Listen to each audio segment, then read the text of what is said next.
네, 안녕하십니까. 반갑습니다. 고 대표입니다. 자, 오늘은요, 6월 21일이었죠. 윤석열 정부의 첫 부동산 대책. 자, 여러 가지 부동산 대책들이 많이 나왔는데 조금 부족한 면도 있는 것 같고요. 또 확실한 혜택을 주는 정책도 있었습니다. 그 중에 하나가 핵심인 상생 임대인 제도 확대 방안이라는 건데요. 정말 멋진 혜택이 아닐 수가 없습니다. 우리가 1세대 1주택자 비과세 혜택을 받는 요건 중에 하나가 뭐냐면 2년 이상 보유를 해야 되고 2년 이상 실거주를 해야 되는데 이제는 상생 임대인만 되면은 그 혜택으로 실거주 2년을 면제를 해준다는 겁니다. 여러분 어떻습니까? 대단한 혜택이 아닐 수가 없죠. 자, 몇 가지 우리가 조금 헷갈리는 부분을 동아일보에서 Q&A로 만들어서 아주 쉽게 알아볼 수 있도록 몇 가지 헷갈리는 부분들을 이렇게 정리를 했는데 정말 내용이 좋습니다. 그래서 여러분들께 알려드리기 위해서 영상 제작을 하는 겁니다. 자, 몇 가지만 알아보겠습니다. 상생 임대인만 되면은 2년 실거주 의무를 우리가 면제를 받을 수 있기 때문에 그러면 상생 임대인의 정확한 개념을 우리가 알아야 됩니다. 신규 갱신 임대차 계약 시 임대료를 직전 계약. 여기서 중요한 게 바로 직전 계약입니다. 직전 계약 대비 5% 이내로 계약한 임대인을 우리는 상생 임대인, 상생 계약이라고 얘기를 합니다. 그러면 중요한 직전 계약이 뭐냐? 직전 계약의 기준 또한 중요한데요. 이 기준에 맞지 않으면 상생 임대인이 될 수가 없다는 얘기입니다. 우기실 필요가 없다는 얘기예요. 최소 1년 6개월 이상 유지한 계약만을 우리는 직전 계약으로 본다라고 했습니다. 그러면 직전 계약 대비 5% 이내로 계약한 임대인만 우리가 상생 임대인이라고 얘기를 했었죠. 1년 6개월이 되기 전에 사람을 내보내고 신규를 받아서 새로운 계약서를 쓴다거나 재계약을 한다거나 했을 때는 직전 계약의 기준이 되지 않기 때문에 상생 임대인이 되지 않는다는 거 여러분들 꼭 명심하시길 바라겠습니다. 이 부분은 조금 헷갈릴 수가 있는데 잘 따라오셔야 됩니다. 2021년도 5월 달에 전세를 끼고 집을 사면서 2020년도 8월 계약된 전세를 승계를 받은 거예요. 자, 2020년도 8월 승계된 그 전세 만기는 2022년도 8월 달입니다. 자, 5% 이내로 전세금을 인상해서 재계약을 했죠. 집을 산 사람이 재계약을 했습니다. 상생 계약이 될까요? 안 될까요? 안 된다는 얘기입니다. 직전의 계약자와 상생의 계약자가 동일한 사람이어야 되는데 같은 사람이 아니었다는 겁니다. 집을 살 때 승계한 전세 계약은 이전 집주인이 한 계약이기 때문에 직전 계약으로 보지 않는다는 겁니다. 자, 그러면 언제 혜택을 받을 수 있을까요? 2022년도 8월달 만기가 끝났죠. 그때 산 사람과 새롭게 계약을 씁니다. 2년 계약을 쓰겠죠.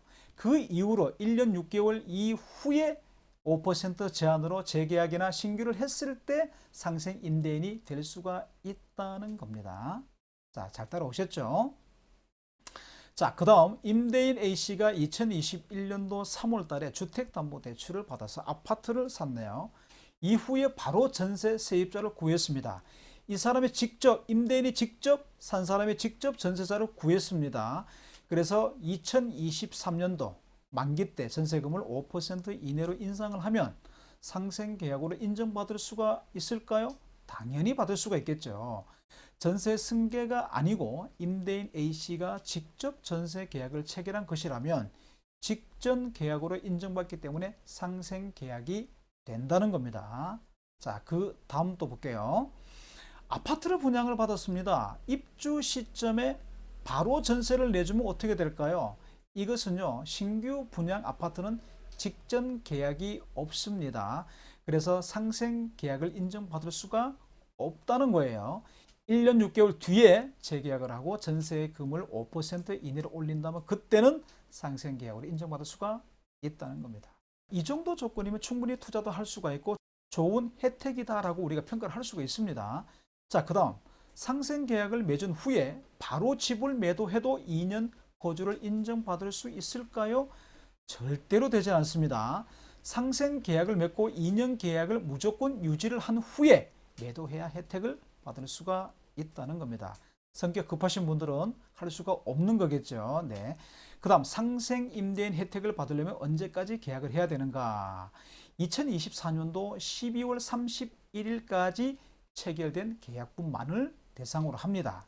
그럼 그 후에 하는 사람들은 당연히 안 되겠죠. 하지만 2024년 12월 31일 날 재계약을 하더라도 그거는 상생 임대인 혜택을 받을 수가 있다는 겁니다.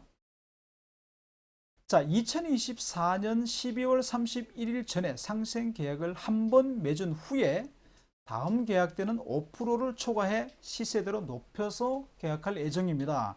이 주택을 팔아도 양도세 면제 혜택을 받을 수 있나? 네, 당연하게 있습니다. 한 번 상생 계약만으로 인정을 받으면 됩니다. 한 번입니다. 한 번이에요. 그 다음. 여러 주택을 가진 사람입니다. 세 주택을 가진 사람. 네, 다주택, 2주택을 가진 사람. A주택은 세를 주면서 상생 계약을 맺고 B주택에 거주하고 있습니다. B주택을 남겨두고 A주택을 먼저 팔았어. 세를 준 집을 먼저 팔았습니다. A주택의 양도세 면제를 받을 수 있을까요? 2주택자였습니다. 세를 준 집을 먼저 팔았습니다. 양도세 혜택 받을 수 있을까요? 못 받습니다. 왜 그러냐면 다 주택자죠. 그래서 집을 팔 때 거주하고 있는 B주택을 먼저 팔고 상생 임대주택이 하나가 남았을 때 혜택을 받을 수가 있다는 겁니다. A, B, C 주택을 보유한 3주택자입니다. 이 또한 마찬가지입니다. A, B, C에서 C주택에 거주하고 있다. A, B를 우리가 상생 임대를 줬다. 그 상생 임대주택 하나를 비과세 받을 때는요, 어떻게 해야 된다? 거주하는 주택 팔고 또 하나를 팔고 남아 있을 때 그 주택이 상생 임대주택으로서 양도세 비과세 혜택을 받을 수가 있다는 겁니다.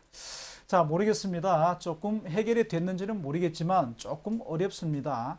하지만 우리가 조금만 신경을 쓰신다면요, 충분히 어떤 세금적인 부분도 많은 세제 혜택을 우리가 세이브를 할 수가 있을 겁니다.